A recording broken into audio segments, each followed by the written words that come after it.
শীতকাল মানেই সবজি, আর তার সাথে যদি চিংড়ি দেওয়া যায় তাহলে তো কোনো কথাই নেই। তাই আমি এখানে বাঁধাকপি কেটে নিয়েছি, গরম জলে একটু ভাপিয়ে নিলাম, নিয়ে ফেলে দিলাম গরম জলটা।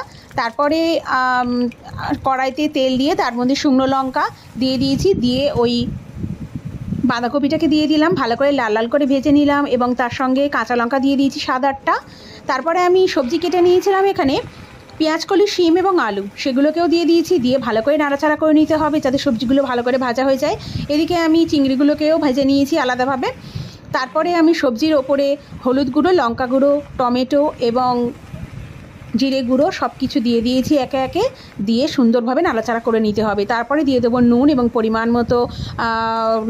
মতো এবং সামান্য একটু চিনি দিয়ে সুন্দরভাবে নাড়াচাড়া করে নিয়ে জল ঢেলে দিয়ে ওটা ঢাকা দিয়ে রেখে দিতে হবে 7 থেকে 8 মিনিট।